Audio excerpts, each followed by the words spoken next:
Hello students, we have started the chapter properties of matter. Today we will discuss viscosity. So what is viscosity?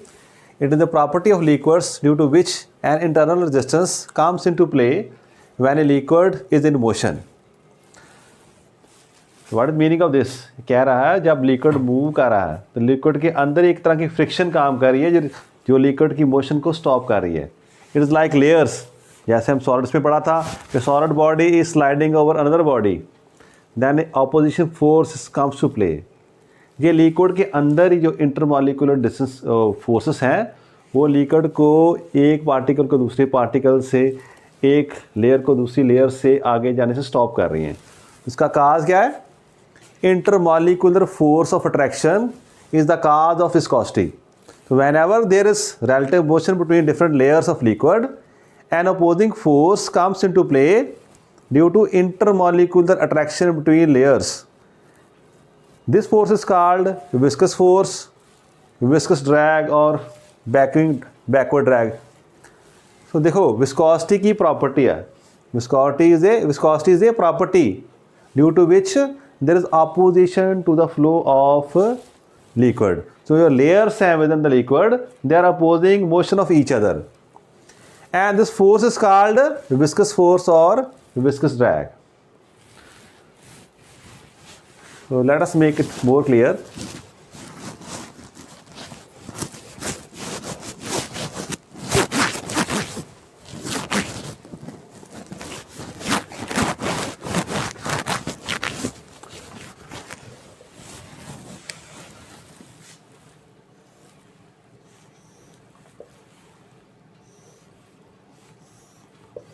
मान लीजिए जो ये दो layers हैं दोनों इस तरफ मूव कर रही हैं.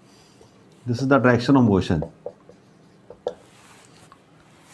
सो there would be relative motion. अगर ऊपर वाली लेयर जा रही है पास, ये नीचे है, तो there would be a drag here. That is called viscous drag और viscous force which will oppose any relative motion between the layers of a liquid.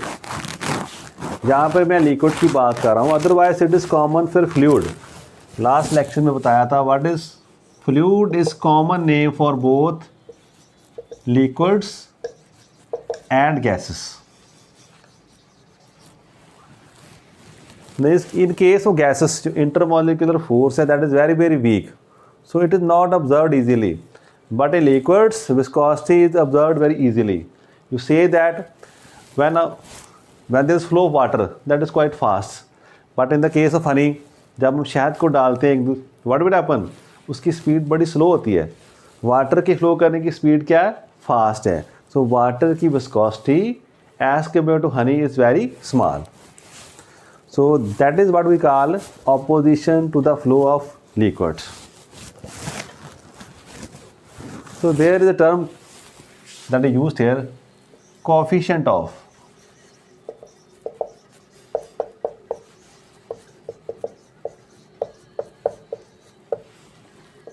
It is property of the materials. Different liquids, different gases have different coefficient of velocity. So what is that? Suppose a liquid is flowing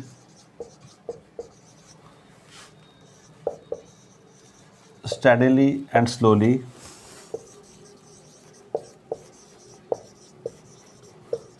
as shown in figure.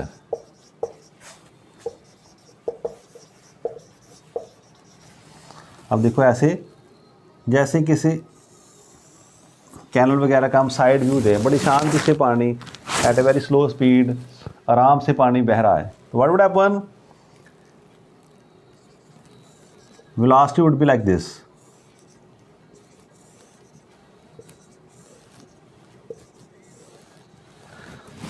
This is the solid surface.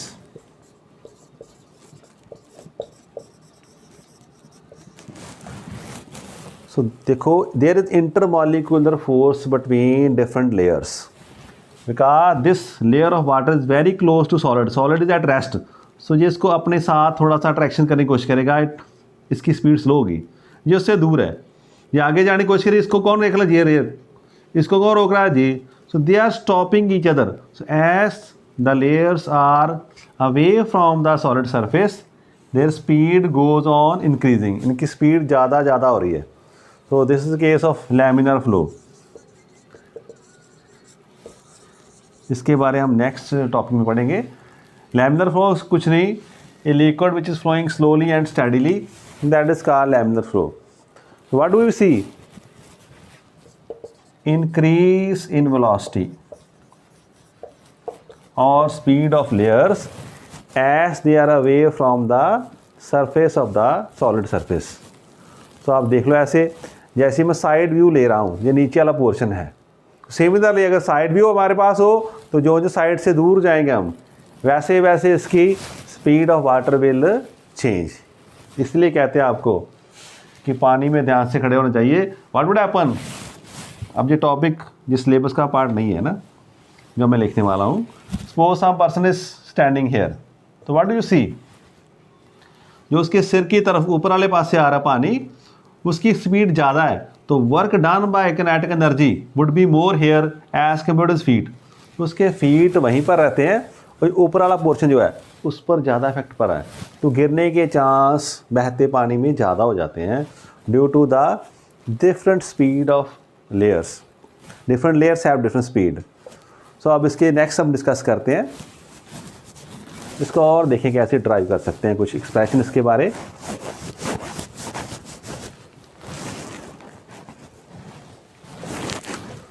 What have you seen? The layer which is close to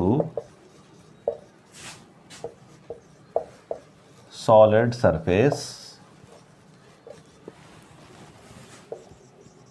has low speed or velocity.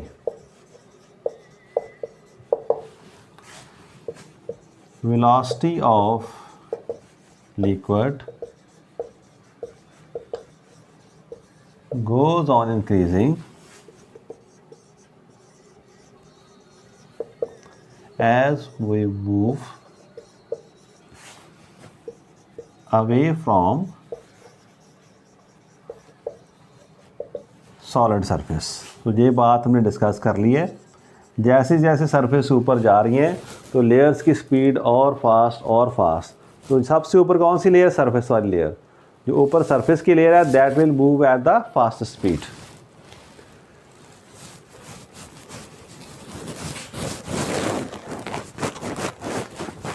So let there be two layers p and q. मान लेते दो हमारे पास layers हैं, एक layer P है, इसके ऊपर एक और लेयर है क्यू। ये जो हमने डिस्कस किया this is our solid surface. मान लीजिए इसका डिस्टेंस क्या है? x from this layer is p layer. See this p layer, इसको प्लेयर नहीं पढ़ देना, पी लेयर क्यू लेयर। इसका डिस्टेंस कितना है हमारे पास? x plus d x. इसकी स्पीड कितनी है हमारे पास? v। इसकी कितनी है? v plus d v. तो both are moving in this direction. So let there be two layers P and Q. Layer P is at distance x from solid surface, moving with velocity v. Layer Q is at distance, कितना distance का? x plus d x, x plus d x from solid surface.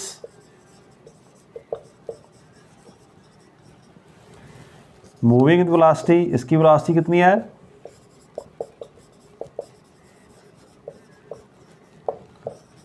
We plus d v, v plus d v. तो दो layers हमारे पास हैं p and q. P पास है solid surface है एक्स, थोड़ी सी दूर है क्यू लेयर, दोनों में आपस distance D x is separation between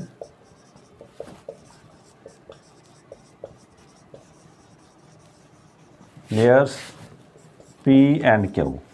ये बातें आप नोट कर लो। दो लेयर हमारे पास हैं, दोनों कितनी दूर हैं, फर्स्ट वाली एक्स पर, दूसरी x plus d x.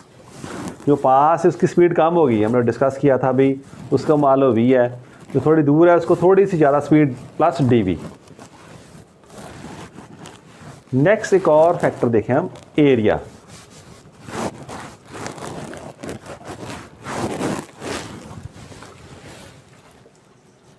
Late a be area of each layer.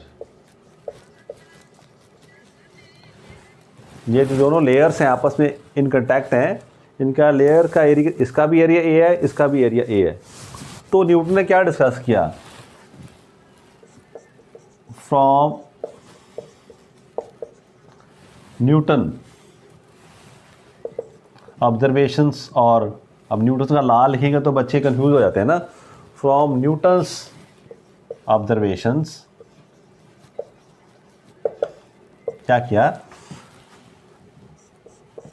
The viscous force between layers is number 1 directly proportional to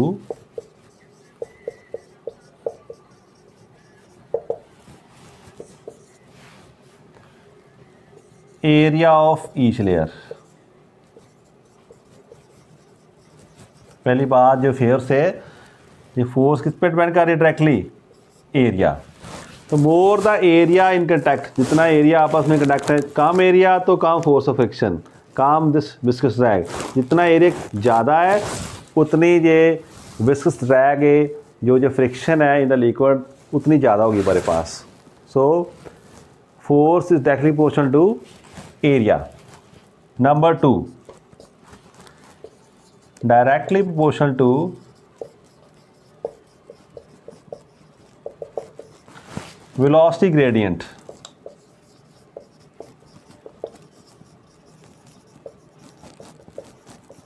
dv upon dx। अब ये नई बात आपके पास, dv upon dx is called velocity gradient. पहले लिख लो, f is proportional to dv upon dx। तो what is dv upon dx? It is change in velocity with respect to distance. अभी हमने पढ़ा था, as we move away from the solid surface velocity goes on increasing.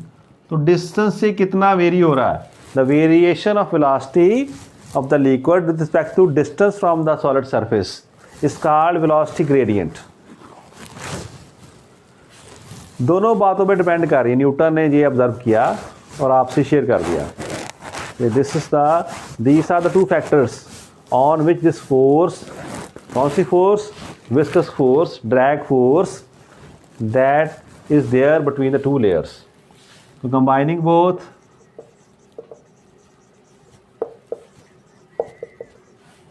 we get क्या मिलता हमें, F is proportional to A dV upon dx। अब हमें पता है जब हम प्रोपोर्शनलिटी साइन रिमूव करते हैं तो we have to introduce a constant. यहाँ पर कांस्टेंट कौन सा आएगा, देखो ईटा, इसका नाम क्या है, ईटा। एन जैसा है, एन को लंबा कर दिया, नाम क्या है, ईटा, ETA, eta. A dV upon dx। Another thing is there, sign is minus। क्या, eta is constant of proportionality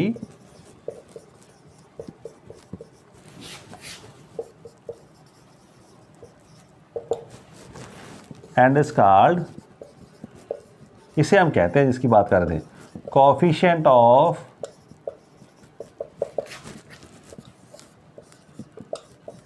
viscosity. Viscosity को लिक्विड फ्रिक्शन भी कहते हैं, फ्लूइड फ्रिक्शन भी कह लेते हैं, बिकॉज ये फ्रिक्शन जैसा ही काम कर रही है। तो eta is constant of proportionality called coefficient of viscosity. Negative sign shows that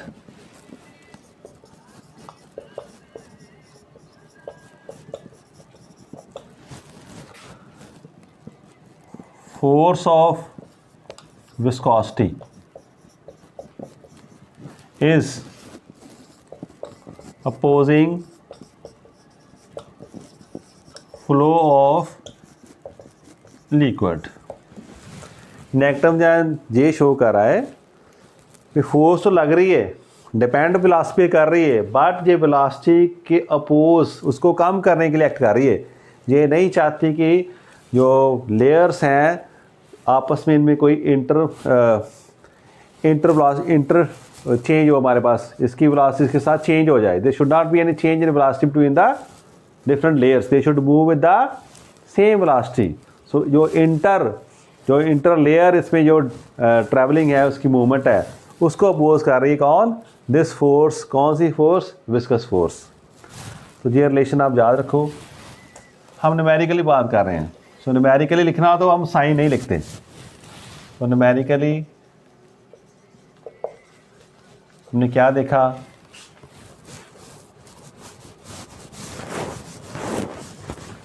F is equal to a d we upon D x. अब इसको डिफाइन करने की कोशिश करते हैं कि जो कोएफिशिएंट ऑफ विस्कोसिटी है क्या चीज़ होती है, तो कैसे डिफाइन करेंगे? सो लेट ए 1 यूनिट, कोई भी इसका यूनिट है, ऐसा ही में ये मीटर स्क्वायर हो सकता है, सीजीएस में सेंटीमीटर स्क्वायर, जैसा भी आप यूज़ करें, 1 यूनिट ये है। तो D we upon D X, this is also 1 unit. इनकी वैल्यू यूनिट है, तो what do we see? F is equal to eta. ये भी 1 है, ये D we upon D X भी 1 है। तो क्या कह रहे हैं हम? So coefficient of friction is numerically equal to force।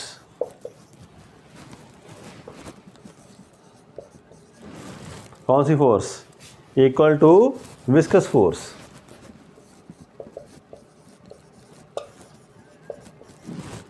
between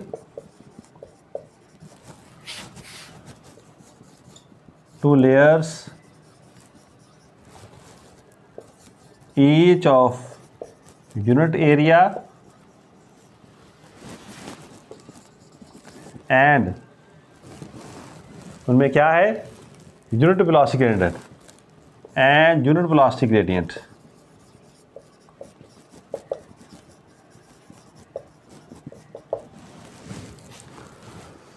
so coefficient of friction किसके बराबर बन जाता है? फोर्स के बराबर, जब जो एरिया लेयर का ले लें वो यूनिट ले लें, और जो ये velocity gradient that also is 1 unit. Note कर लो प्लीज़।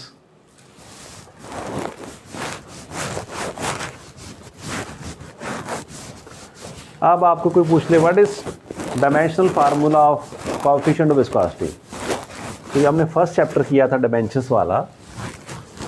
मैंने कहा था शुरू में वो चैप्टर वहाँ पर ख़त्म नहीं हुआ था, वो चलता ही रहता है। जितने भी आप चैप्टर्स करोगे, जो जो उसमें पैरामीटर्स आते हैं, उनके हमने डायमेंशनल एनालिसिस भी साथ साथ करते रहते हैं, उसके डायमेंशंस के बारे में भी हम डिस्कस कर रहे हैं। सो डायमेंशन फार्मूला फाइंड करें। डायमेंशनल फार्मूला ऑफ ईटा, जहाँ क्या ये कोएफिशिएंट ऑफ विस्कोसिटी, क्या हमने देखा? F is equal to eta a d we upon D x. एक बार हमने नेगेटिव साइन बता दिया था जस्ट टू शो दैट ये अपोज कर रही हैं, otherwise F is equal to this much. ये मैग्नीट्यूड की बात हम कर रहे हैं। तो क्या देखते हैं? तो सभी की डिमेंशंस फिल कर दो यहाँ पर।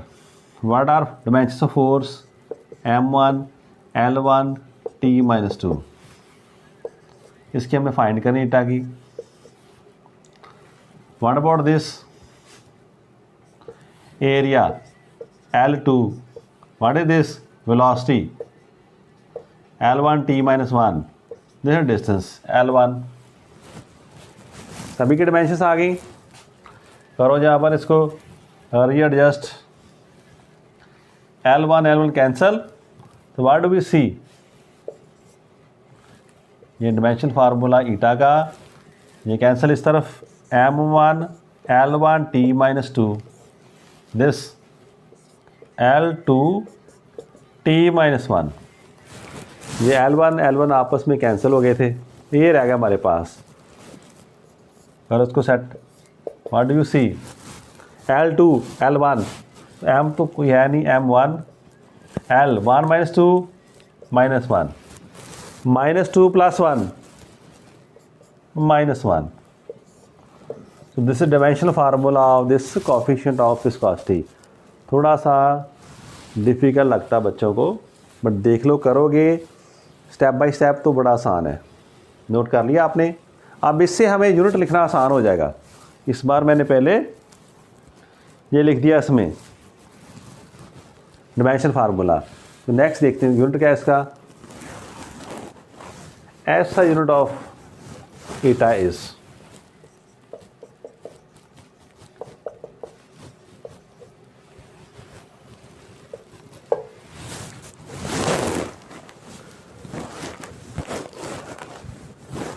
अब सीधा यूनिट लिखना बड़ा आसान।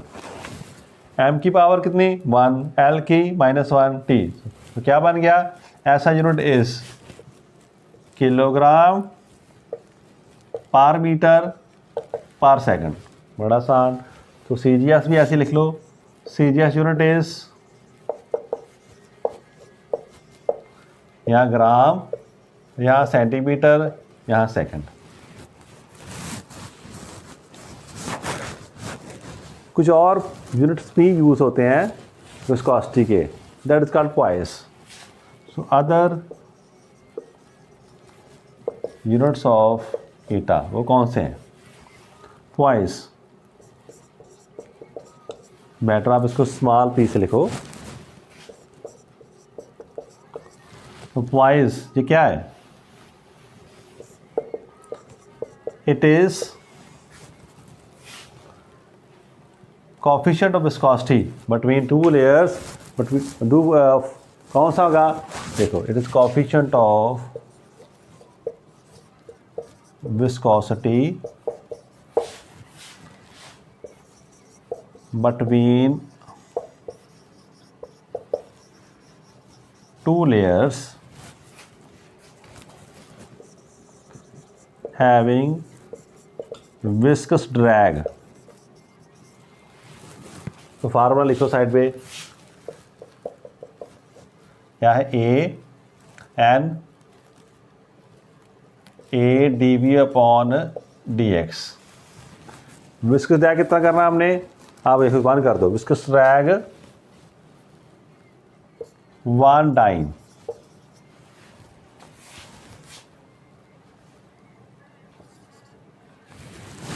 कॉमा वेलोसिटी ग्रेडियंट, इसको CGS में सेंटीमीटर पर, ये क्या होगा? dV/dx। इसके यूनिट क्या हो गया आपके पास? LT-1, ये L हमारे पास क्या रह गया? T इनवर्स हमारे पास रह चुका। तो इसका वेलोसिटी ग्रेडियंट ऑफ कितना आ गया हमारे पास? 1 सेकंड इनवर्स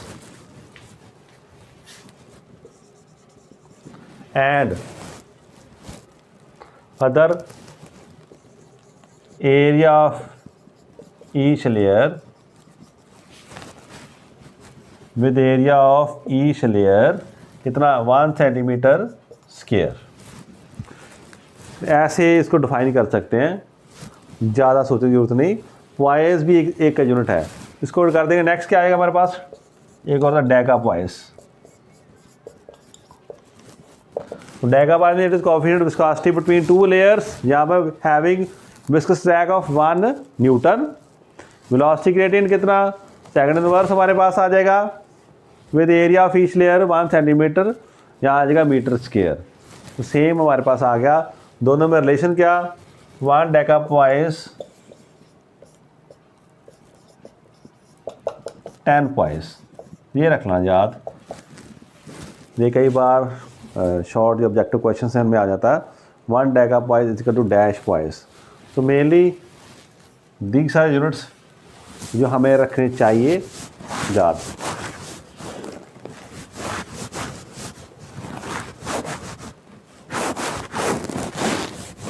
तो कोएफिशिएंट ऑफ विस्कोसिटी हमने डिस्कस कर लिया।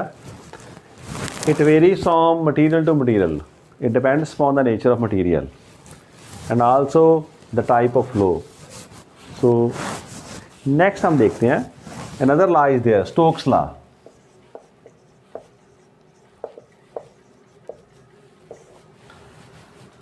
स्टोक ने क्या स्टडी किया कि हमारे पास कोई बॉडी है वो किसी मीडियम विस्कस मीडियम में फ्लो कर रही है, उस पर कितना विस्कस ड्रैग लगता होगा। अभी हमने क्या डिस्कस किया इसमें, लास्ट सेक्शन में हमने क्या देखा कि हमारे पास जो विस्कस ड्रैग है दैट डिपेंड्स अपॉन, जो कोएफिशिएंट ऑफ विस्कोसिटी पे डिपेंड करता है, एरिया पे डिपेंड करता है लेयर्स के, और जो ग्रेडियंट पे डिपेंड कर रहा है।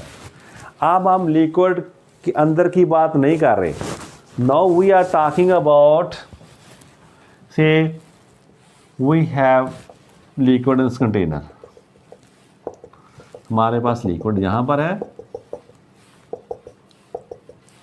इसमें कोई सॉलिड, तो बॉडी हमारे पास ऐसी है, दैट इज मूविंग डाउन। जब जिसमें मूव कर रही है तो व्हाट वुड हैपन, इसको कोई ऑपोजिशन आएगी हमारे पास। So what is that opposition, due to viscosity, वही पोर्शन विस्कोसिटी के कारण इसको कितनी ड्रैग फोर्स, वो फोर्स इसकी मूवमेंट को रोक रही है या नहीं रोक रही।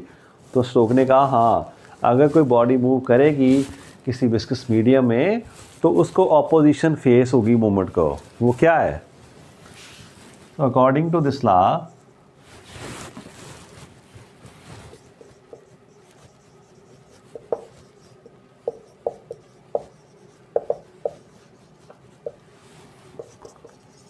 the viscous force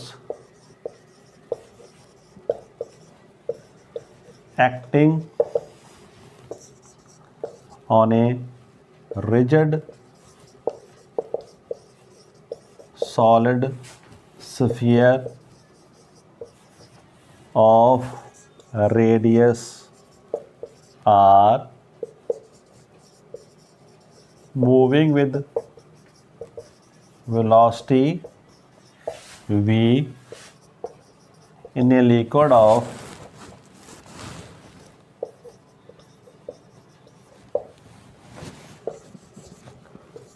coefficient of viscosity eta is given by,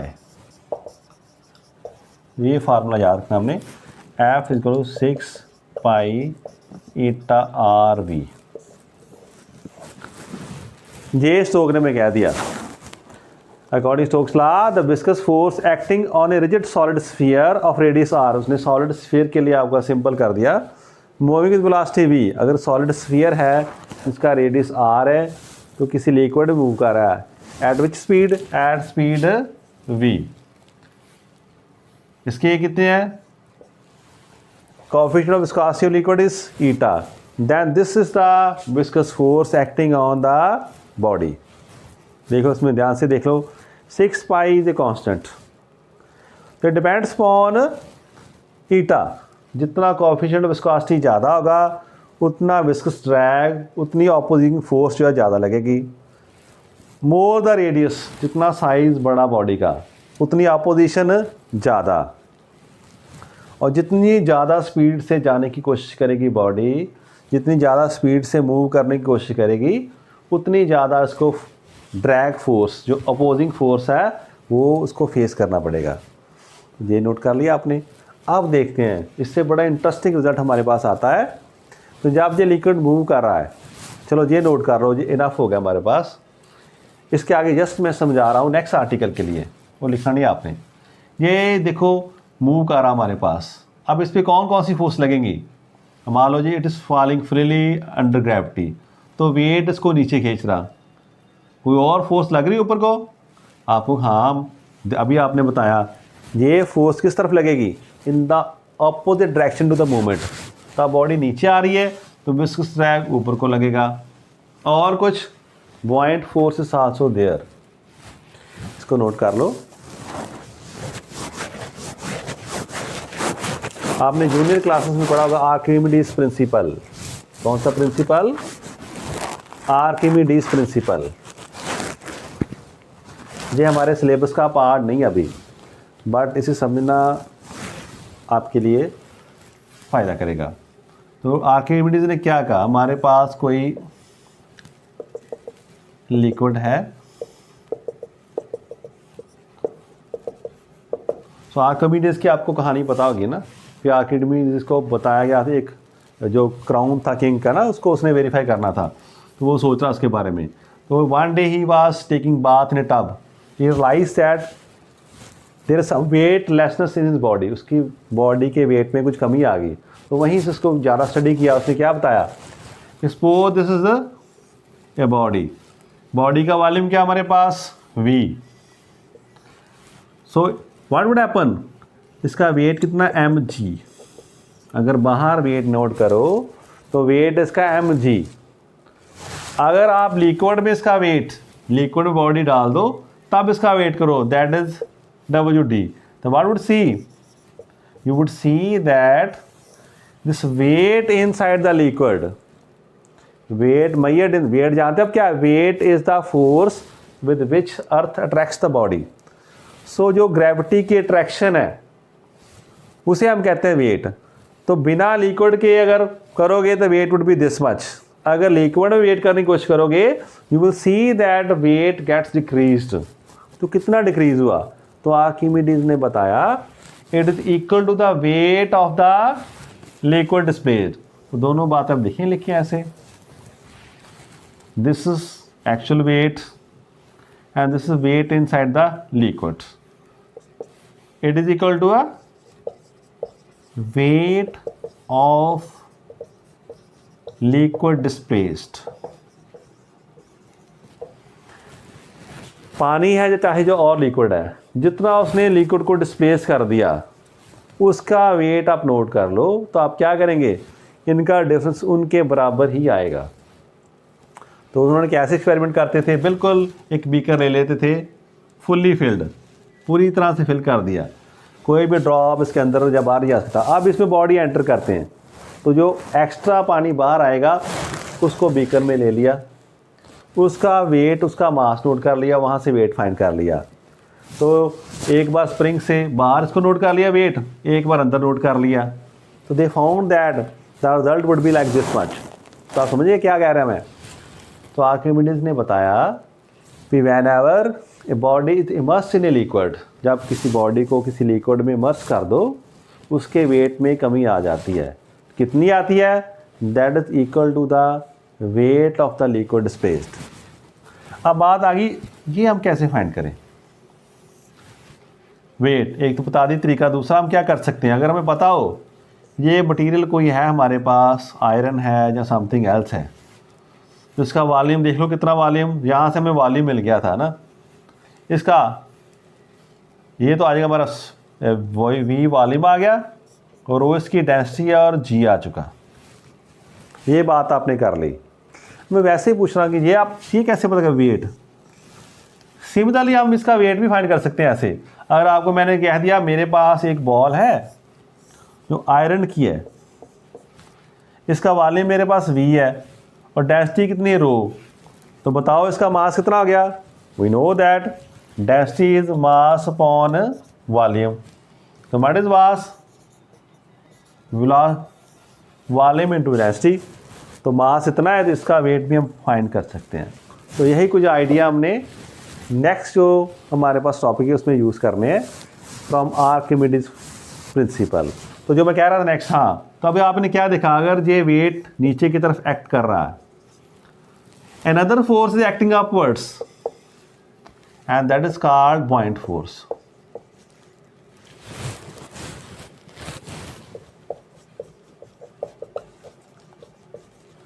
इसको buoyancy कहते हैं हम. This phenomena is called buoyancy. Buoyancy is the property due to which weight is lost. कुछ weight की कमी हो जाती है जब body is immersed in a liquid. So this buoyant force is acting opposite to the weight. कितनी force होगी? That is equal to the weight of the liquid displaced. अब हम next topic पे आ जाएं. Terminal velocity.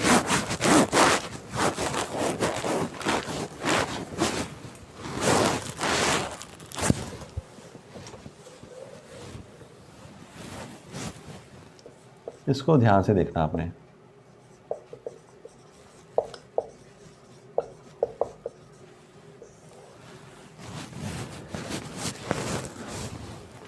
It is the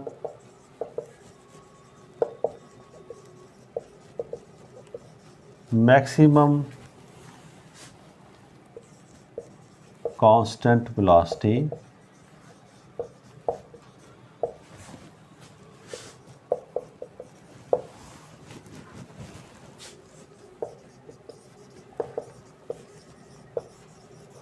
body is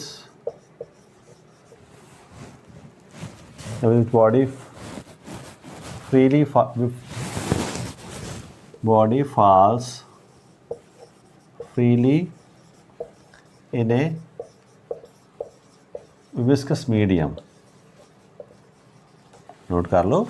It is the maximum constant velocity with which a body falls freely in a viscous medium. Note कर लिया आपने. मैं क्या बात बता रहा हूँ आपको.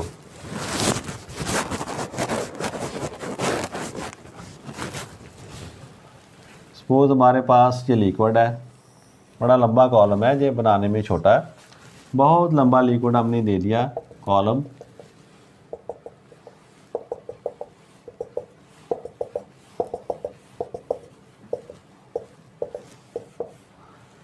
This body is here.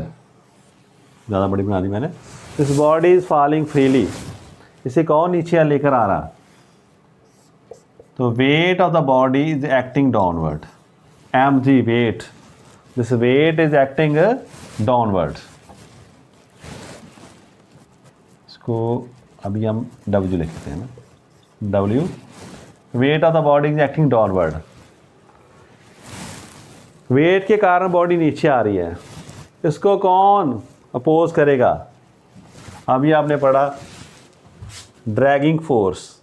तो एक फोर्स हमारे पास आ चुकी. फोर्स कौन सी फोर्स? Viscous force. इसे हम एफ कैपिटल वी से नोट कर रहे हैं. F V. This is a force due to viscosity. जो स्टोक्स ला भी अपने किया. Stokes law says that when body moves in a liquid it will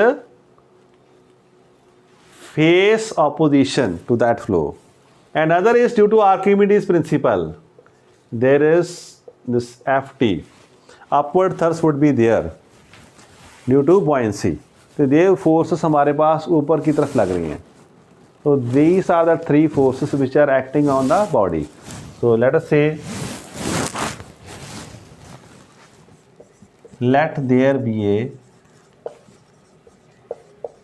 solid sphere of radius r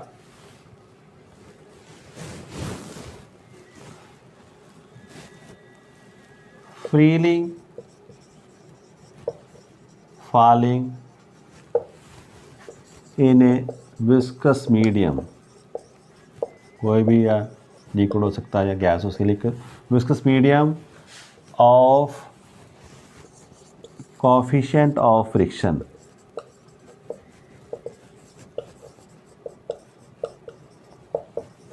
Eta. Next, let sigma be density of viscous medium. जो liquid है, जो gas है, उसकी density मान लीजिए सिग्मा है, और रो भी ले, रो भी density of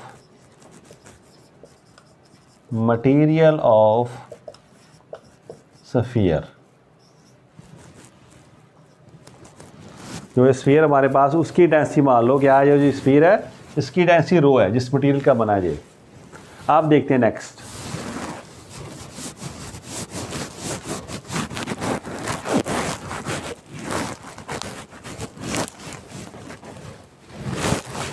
the following three forces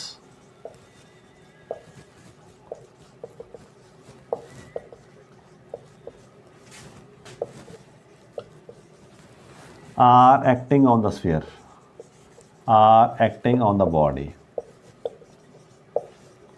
कौन सी हैं? Number 1, weight W of body connect कर रहा है, एक्टिंग वर्टिकली डाउनवर्ड्स, तो वेट नीचे की तरफ एक्ट करेगा। सेकंड कौन हमारे पास आ गया,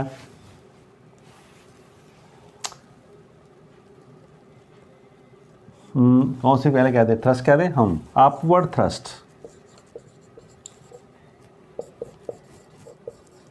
इसका नाम हमने क्या रखा, FT, upward thrust due to buoyancy. तो आर्किमिडीज के प्रिंसिपल के हिसाब से जो buoyant फोर्स है that will act, upward thrust would be there. Another one is due to Stokes formula हमने किया अभी। थर्ड, विस्कस या drag force, viscous force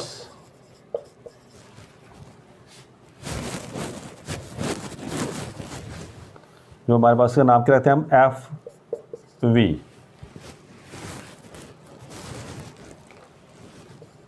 acting due to motion of body.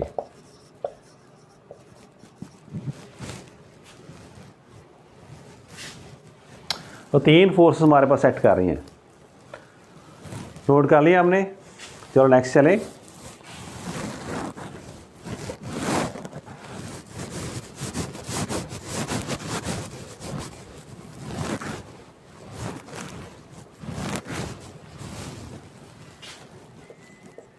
Viscous force is given by Stokes law,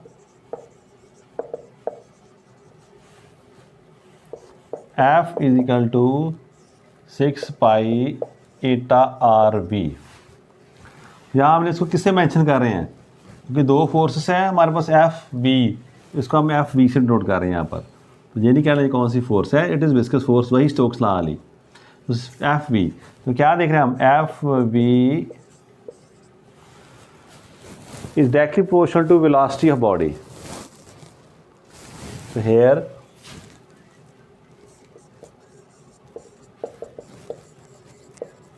velocity of body, अगर हमने नहीं लिखा पहले, तो ये FV क्या है, वेलोसिटी पे डिपेंड कर रहा है। जैसे जैसे वेलोसिटी ज़्यादा हो रही है वैसे वैसे क्या होगा, this viscous force will go on increasing.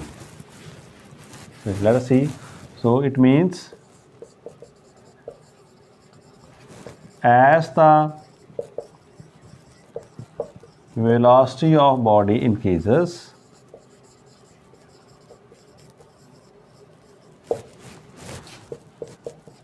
the viscous force also increases। ये पॉइंट आप ध्यान से नोट कर लो। क्या बात की हमने, स्टोक्स लॉ कह रहा है जैसे जैसे वेलोसिटी बढ़ेगी वैसे वैसे ही ड्रैग फोर्स की वैल्यू भी बढ़ती रहेगी। अब इसमें क्या है, ये देखो, wait of the body is constant, ये वेट है, ये कांस्टेंट है, जो उसका मास था उसको ग्रेविटी से मल्टीप्लाई कर रहे हैं, ये कांस्टेंट है। ये जो थ्रस्ट है FT, due to Archimedes law, ये पॉइंट फोर्स करके जो फोर्स के कारण दिस इज आल्सो कांस्टेंट, एक बार लगी उतनी ही रहेगी, but this force F V ये वेरी कर रही है हमारे पास। जैसे जैसे वी बढ़ेगा वैसे वैसे ड्रैग फोर्स भी बढ़ती रहेगी। अब यही देखना हमने क्या करा है यहाँ पर। तो this is very crucial point to note, as velocity increases drag force also increases. I am repeating this again and again because this is the important point of this article. Now see here, we know that whenever there is acceleration on the body, as there is acceleration, you know that V is equal to U plus AT. You may say that I have released this body at rest. आपने इसको zero पे शुरू किया था, तो भी what happens, यहाँ पर एक कौन सा है acceleration to gravity. As the time passes, जैसे जैसे टाइम पास कर रहा है, this velocity of the body goes on increasing due to acceleration due to gravity. जो एक्सेलरेशन है हमारे पास ग्रेविटी की, वो इसकी वेलोसिटी को इंक्रीज कर रही है। The velocity of body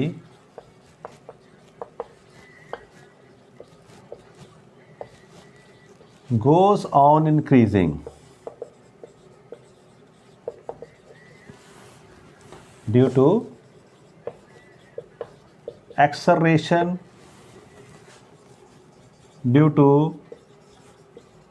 gravity. So acceleration due to gravity के कारण इसकी वेलोसिटी बढ़ रही है। Now due to increase in velocity,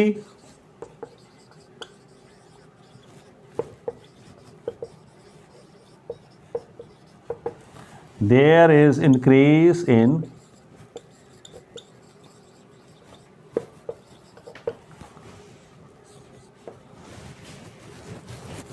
opposing force, मैंने लिखूँ जानकर, opposing force कौन सी, that is viscous force। जो ये viscous force opposing हमारे पास है, इसकी वैल्यू भी बढ़ रही है। A stage comes when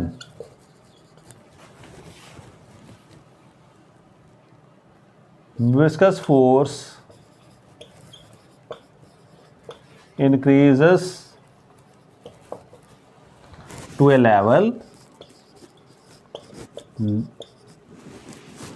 such that sum of viscous force and upward thrust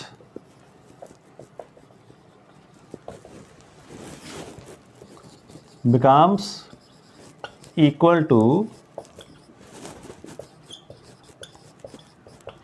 weight of body। ये नोट कर लो प्लीज़, यही बात है।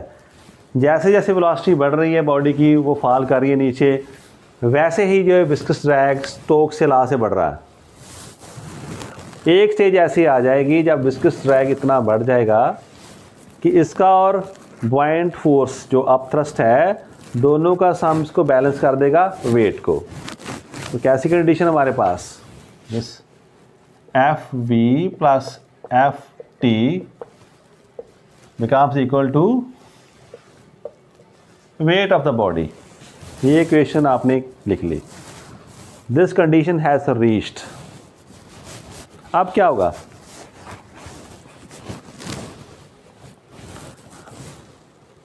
दोनों फोर्स, अब तक क्या था, वेट डोमिनेट कर रहा था, वेट ज़्यादा था इसीलिए बॉडी नीचे की तरफ आ रही थी, ये उसको अपोज कर रही थी, उसकी वेलोसिटी को कम कर रही थी, बट इसकी वैल्यू ज़्यादा थी।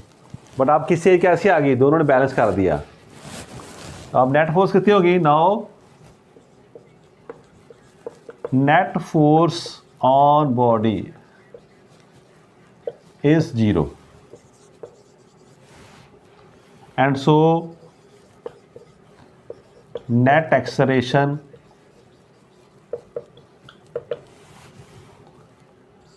will also be 0. Thus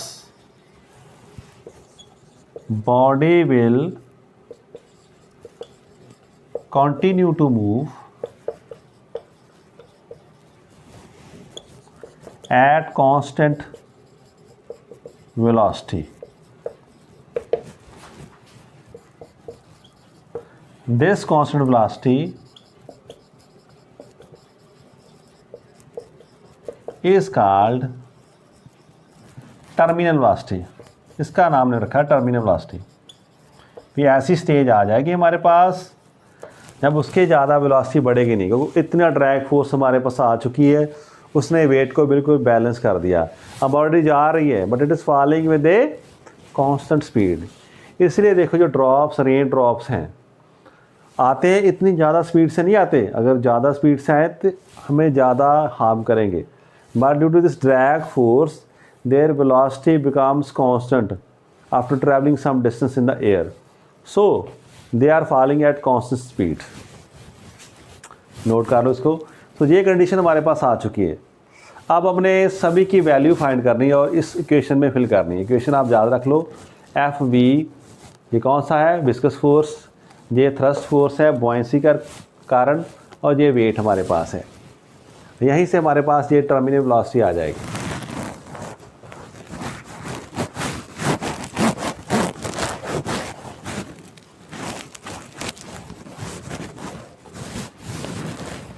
Now,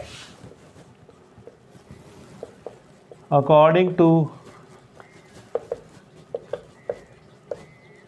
Stokes law,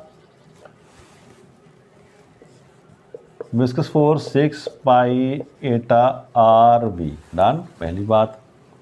next देखें. What is this buoyant force? Upward thrust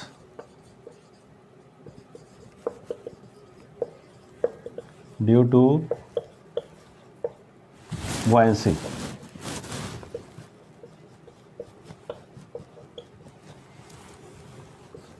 F T क्या बताया हमने? It is equal to weight of liquid displaced by body. ये जो स्फेरिकल बॉडी है जितना लिक्विड इसने डिस्प्लेस किया, उसका वेट हमने फाइंड करना. पहले देखिए यहाँ पर. तो क्या होगा weight? Mass into acceleration due to gravity. ये बात होगी हमारे पास. इसे हम वेट कहते हैं ना. मास को एक्सेलरेशन ड्यू टू ग्रेविटी से मल्टीप्लाई कर दो. अब मास क्या हमारे पास होता है? इसको वॉल्यूम इनटू डेंसिटी लिख सकते हैं हम.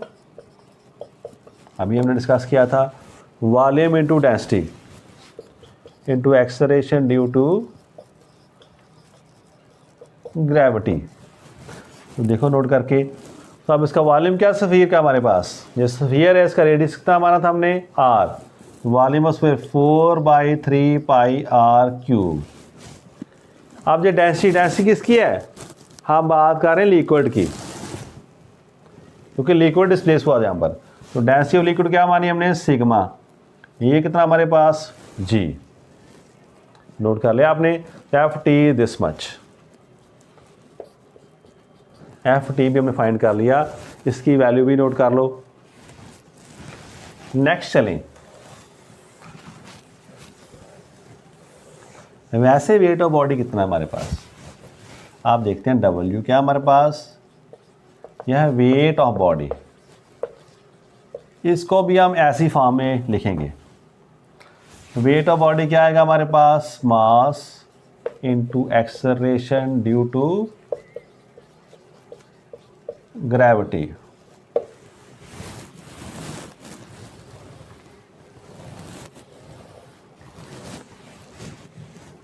मास को क्या लिखते हैं? वॉल्यूम इनटू डेंसिटी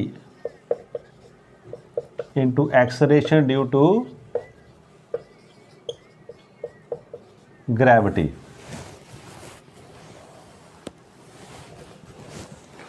आप करो नोट. वॉल्यूम स्फीयर का वॉल्यूम हमारे पास 4/3 आर क्यूब. इसकी डेंसिटी हमने क्या ली थी?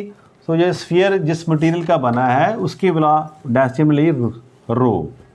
तो ये जी हमारे पास आ गया. तीनों चीज़ें हमने फाइंड कर ली. तो putting this value in equation number 1,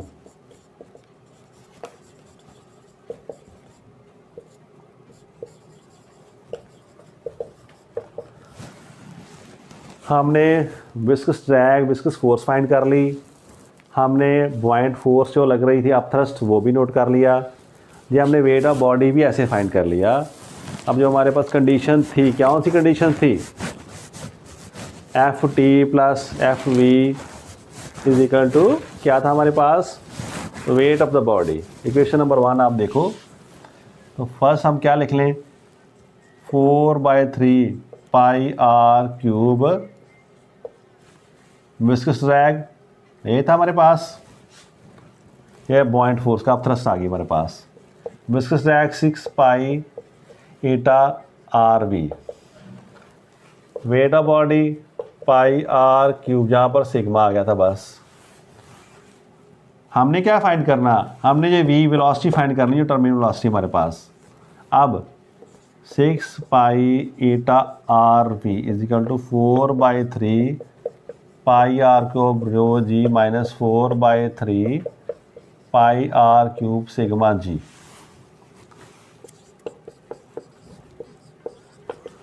कौन सा कॉमन, 4/3 पाई आर क्यूब, ये तो कॉमन है, जी भी कॉमन, वैसे ये लो क्या रह गया, rho minus this much, we find कर लो, ये सब उधर चला गया, 6 पाई ईटा आर भी नीचे into 4/3 pi R cube G rho minus sigma. So 2 से 2 3 पाई भी गया हमारे पास, देखो आर भी गया,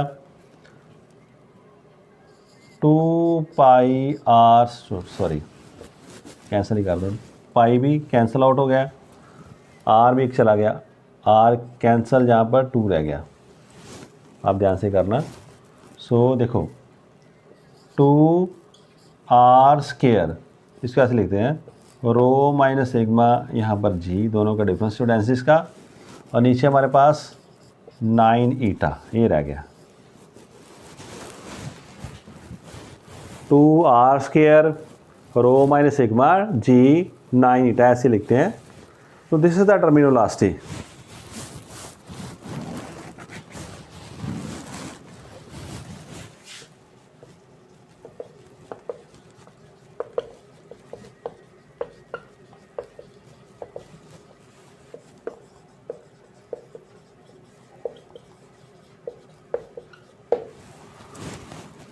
तो क्या देखा आपने, this is the terminal velocity, velocity will inversely proportional to eta, जितना ईटा ज़्यादा उतनी जल्दी टर्मिनल वेलोसिटी रीच कर जाएंगे हम, जल्दी से वो कंडीशन आ जाएगी जब ड्रैग फोर्स बैलेंस कर देगी वेट को किसके साथ मिलकर, थ्रस्ट के साथ। एंड वेलोसिटी डिपेंड्स ऑन, जितना बॉडी का रेडियस ज़्यादा उस पर डिपेंड करे, मोर द साइज है ना, उतना वेलोसिटी टर्मिनल वेलोसिटी हमें ज़्यादा मिलेगी। तो ये आर्टिकल काफ़ी इम्पोर्टेंट है, थोड़ा सा बच्चों को डिफ़िकल्ट भी लगता है, मगर आप प्रैक्टिस करोगे इट वुड बिकम ईजियर। तो एक दो सिंपल सी बातें और डिस्कस कर लेते हैं। Effect of temperature on viscosity. अब ऑब्जर्वेशंस की गई विस्कोसिटी का टेम्परेचर से क्या रिलेशन है, they are trying different relations for different liquids के लिए अलग से होता है, गैसेस के अलग से। तो लेट अस डिस्कस अबाउट से गैसेस। तो गैसेस में क्या नोट किया commonly, so it is observed that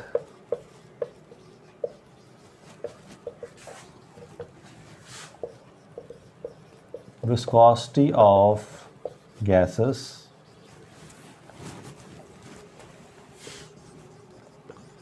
generally increases with the increase in temperature। तो जनरली फाइंड किया गया भी ऐसे वेलोसिटी और विस्कोसिटी है, गैसेस की इंक्रीज़ होती है with the increase in temperature.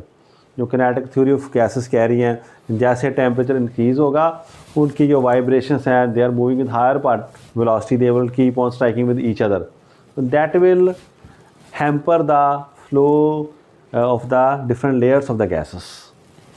तो कुछ ऐसे डिफरेंट फार्मूले आर आल्सो प्रपोज, वो ज़्यादा हमने ट्रेल में नहीं करना। तो आप अगर लिक्विड केस में, लिक्विड का केस उल्टा इससे, it is observe that velocity of gas generally decreases. इसमें क्या वेलोसिटी या विस्कोसिटी डिक्रीज होती है जब लिक्विड को हम गर्म कर देते हैं, उसका टेम्परेचर इंक्रीज़ कर देते हैं। तो इसके आप क्या एप्लीकेशन हो सकती हैं, जैसे आजकल सर्दियाँ हमारे पास, तो क्या देखते हैं ज़्यादातर व्हीकल्स ज़्यादा जाम हो जाते हैं, तो व्हीकल्स में हम क्या डालते हैं, लुब्रिकेंट्स डालते हैं। तो with the decrease in temperature क्या हमने नोट किया है, टेम्परेचर इंक्रीज़ करेगा इनका तो विस्कोसिटी कम होती है। अब टेम्परेचर डिक्रीज़ करोगे तो विस्कोसिटी बढ़ेगी, तो उसकी विस्कोसिटी बढ़ जाती है, तो that opposes the motion between the parts of the machinery.